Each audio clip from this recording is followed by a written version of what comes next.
70% des pasteurs luttent contre la dépression. Vous ne savez pas, beaucoup d'hommes de Dieu dépriment. Quand ils sont là, ils font semblant. Ils doivent sourire, ils doivent rire, ils doivent faire comme si tout va bien. Il vient là encore. Et toi tu dis, avance papa.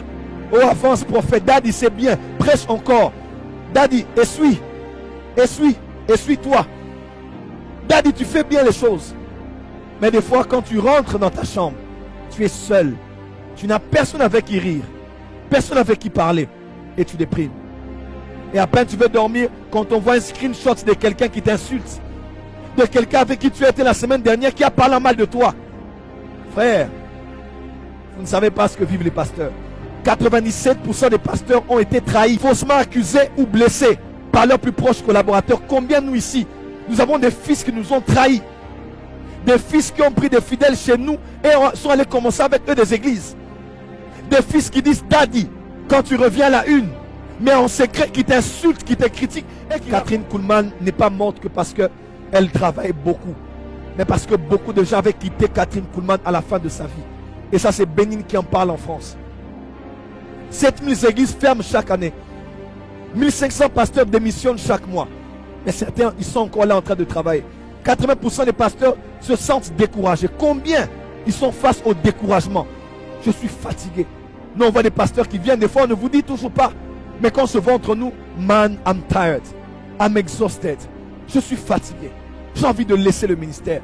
Mais demain, tu le vois prêcher et tu sais qu'il fait semblant. Parce que nous faisons tous semblant. Mais on ne peut pas pleurer devant les gens. À la fin, quand Israël pleure devant toi, Moïse, tu peux pleurer devant Dieu. Mais quand toi tu pleureras devant qui? Si ce n'est pas devant Dieu.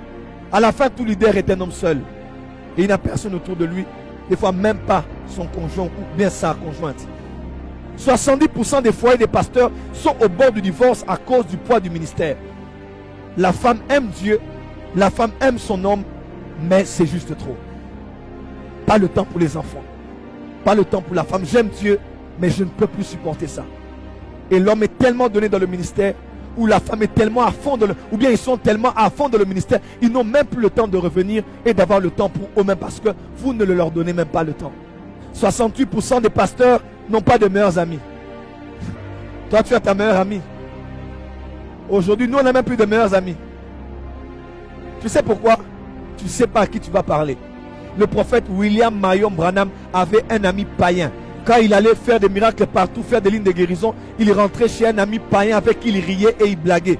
Et des fois, même certains hommes de Dieu se sentent plus à l'aise d'avoir des amis non chrétiens, musulmans, parce qu'avec eux, ils ne peuvent pas se sentir jugés. Si je parle à un ami pasteur, ah mais c'est fini.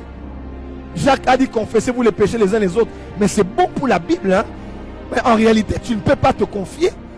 Tu vas parler de ça le même jour où tu te confies à un pasteur. Toute la nouvelle sera dans le monde entier. Des fois, on n'a pas des meilleurs amis.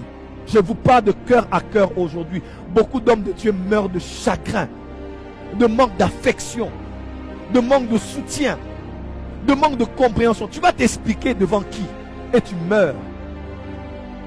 Ils n'ont pas de meilleurs amis. Parce qu'on ne sait pas avec qui être allié aujourd'hui. Ô prophète, on ne te voit plus beaucoup dans certains milieux avec certaines personnes. Des fois, c'est pas la faute des autres. Des fois, c'est nous-mêmes qui décidons ainsi. Parce que tu ne sais pas. Aujourd'hui, je t'invite pour que tu m'invites. On est amis que pour l'argent, pour les offrandes, les vraies amitiés, l'amour vrai. Où tu peux être là, tu blagues avec quelqu'un, tu manges des cacahuètes. Tu regardes Chelsea, tu regardes Barça. En culotte, tu blagues, tu parles de tout, de rien. Tu joues au foot, tu joues au Nintendo, aux jeux vidéo avec ton pote. Non. Tu n'as plus le droit à la vie. Parce qu'à peine tu montres ton humanité, que tu es directement traité de charnel. 90% des pasteurs travaillent entre 55 à 75 heures par semaine. Alors que vous passez du temps à les applaudir ou les critiquer, vous n'avez aucune idée de ce que les hommes de Dieu vivent derrière la scène. Derrière les masques que nous avons quand nous venons travailler, il se cache beaucoup de larmes, de maladies, de blessures. Il faut nous...